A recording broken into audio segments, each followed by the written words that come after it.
Salutations everybody, it is Maddie here today bringing you my in-depth analysis for both Mafia 3's reveal trailer and gameplay. Yes, a lot of people missed it, but we got some gameplay for Mafia 3, but first I'm going to show you guys the small details I extracted from the CGI reveal trailer and then move on to the gameplay snippets that press outlets were allowed to show and analyze those afterwards.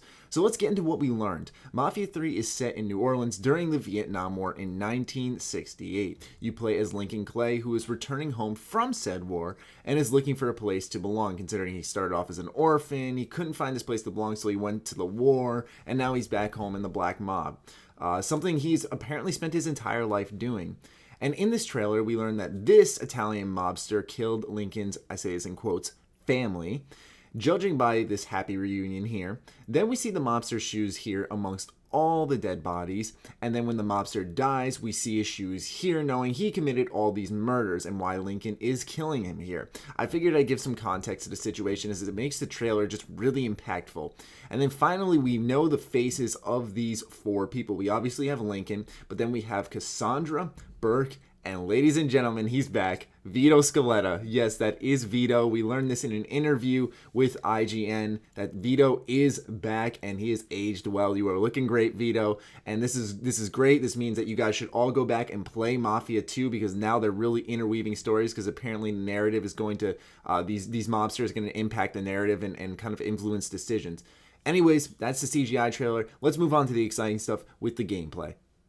In the first snippet of gameplay here, we see what is referred to as a cistern in Mafia 3. Basically what these are these hideouts that you can capture and then hand off to one of your criminal lieutenants. And what's interesting about this is that they offer you certain perks and services that are exclusive to each lieutenant. So let's say I give this cistern over to Vito, I get a certain reward that only I can get from Vito, where if I gave it to Cassandra, for example, I get something entirely different. This helps tailor to different gameplay styles and helps influence decisions and stuff. So I thought this was a unique mechanic added to Mafia. It's also a side activity, which is new, considering Mafia 2 was an amazing game when it came to the story, but in the open world lacked zero side activities. So it's good to see that they're adding that in Mafia 3 with this cistern.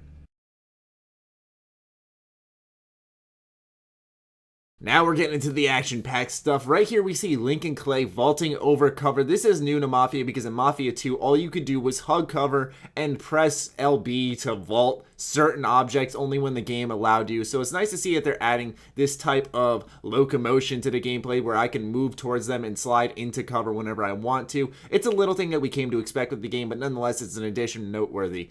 I'd also like to focus on the HUD that's very reminiscent of GTA. If you look at the map here, we see the health bar on top of the map. The map looks a lot like GTA. It's very GTA-ish. So I found it quite interesting, and I figured that was a comparison worth pointing out. I'd also like to focus on the weapon HUD. It's a lot different now. Instead of using a weapon wheel through the D-pad, we see that the protagonist has both a primary and a secondary weapon, considering he's carrying a pistol and a rifle on him. It's also interesting that we see a type of medicine symbol here, meaning that it's not really regenerative health, as we can tell by the health bar, but more so you have to replenish your own health by investing in medicinal supplies of some form. We see grenades on you. It's all more so of a streamlined sort of mechanic where you're kind of having everything there with you at once. It's all on screen, so you see what's available to access, instead of in Mafia 2 where you were constantly flipping through the D-pad trying to see what weapons you had on you.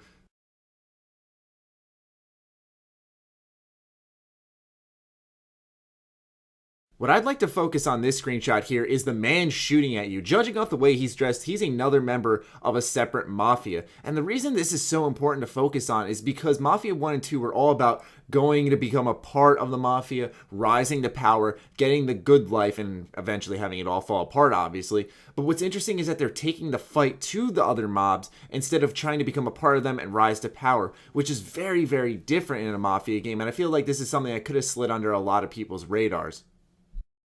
Now we see Lincoln about to perform a brand new move to Mafia called the Charge Takedown, as it's labeled on the left-hand side of the screen. And what's cool about this is that this kind of streamlines the combat even more, where I can run into a melee finisher and then start the combat. And the reason this is important is because a lot of times in Mafia 2, you were it was all stiff in a sense, where if someone came close to you, you'd enter the fist fighting mechanics, which were a little janky, and it just didn't feel right. So it's nice to know that I can charge at someone, take them down, slide into cover, and then get into combat.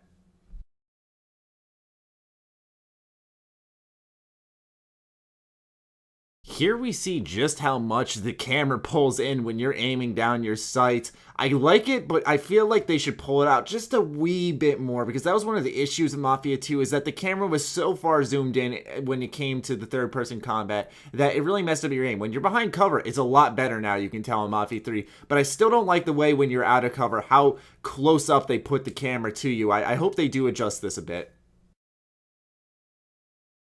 In this screenshot, we can learn quite a bit. Judging by the name of this mission, Operation Pale Horse, we'll assume that this is, in fact, a story mission.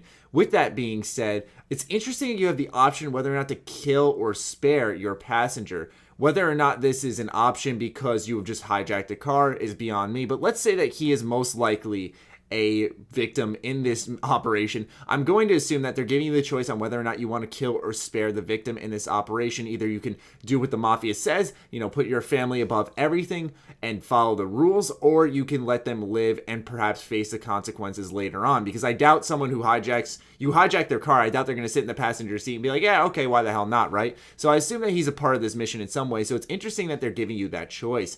I'd also like to focus on the police radius, which you're going to have to look past IGN's watermark. I apologize. There's no other gameplay out there. But anyways, I like how it's more of a radius. In Mafia 2, it was more so your screen blinked blue, and you'd have to drive as fast away from any blue arrows as you could, and then once you were out of sight, the police would just lose you. So it's interesting now that there's a set radius, and I'm sure that'll expand based on your level of wanted. So I found that there was a lot to take away from this, also because there is a speedometer on the bottom now, but also the rear view mirror is integrated on the top, something that a lot of games should do, because a lot of times they just have you click a button and you just see behind you, and it's so weird, and you can't see what's going on behind you. It's more realistic to actually, you know, like when you're driving a car, glance up in the rear view mirror, see who's behind you, and then go back down. So I really like that they added this feature to see who's chasing you, because apparently car chases are going to be a big part of Mafia 3.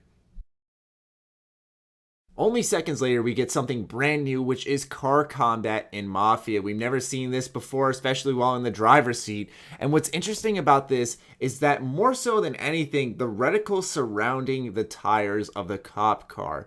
Now, what's interesting about this is that they've said that you're able to shoot out these tires, and because of the new engine Mafia 3 is using, you'll be able to have these crazy explosions as you're driving around the city, and that, you know, when you shoot out these tires, the vehicles will roll and they'll blow up and all that stuff. So it's interesting that we can actually see it here live, what it's going to do, and that we're actually going to be able to just use our guns while driving, something that Mafia 2 is really lacking. A lot of times in Mafia 2, you'd have your passengers do the shooting, you'd just be kind of cruising along, just doing all the driving. So it's nice to know that we can get into the action while driving.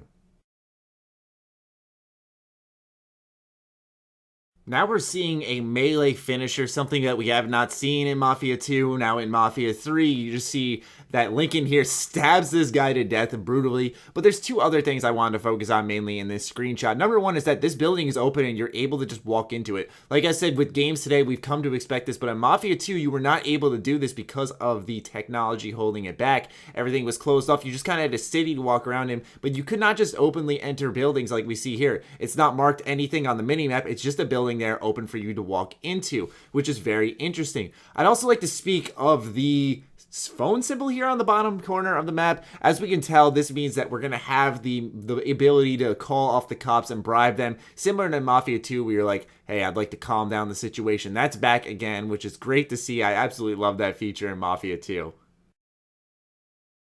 Now we're getting a look at something very cool. As you can see, the text along the top says Uncle Lou responds to loss of criminal operation. Now, why is that so important to focus on, Maddie? Well, the reason this is because as we can see, the people shooting at us here in this gameplay snippet are not cops, they're other gang members. And my speculation here is that most likely we have done some type of side activity to remove some type of power from Uncle Lou, and now dynamically in the open world, he is responding by sending out his gang members to attack us. I thought this was a cool addition to the game nonetheless, because it's just that dynamic feature that you're gonna piss people off and they're gonna attack you openly no matter where you are in New Orleans.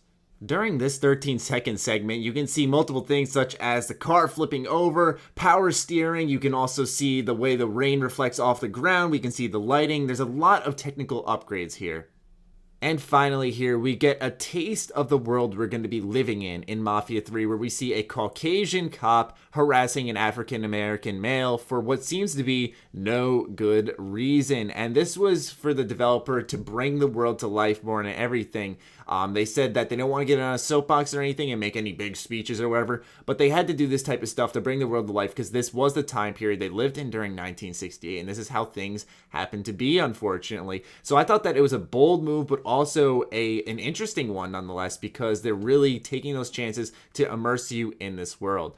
But nonetheless, ladies and gentlemen, that is my analysis for Mafia 3. If I missed anything, be sure to let me know in the comments down below. But most importantly, if you want my impressions on what I think of the entire reveal trailer for Mafia 3, then head on over to the link down below, sugarbomb.com. I wrote my own article there that you guys can check out if you want my full thoughts on the reveal, how I thought it went, was it the smart choice to go with CGI, all that stuff. I highly recommend you check it out. Anyways, be sure to let me know what you're thinking on all this stuff down below. Follow me on Twitter, like me on Facebook. Other than that, stay sexy, stay active. I love you all. Peace.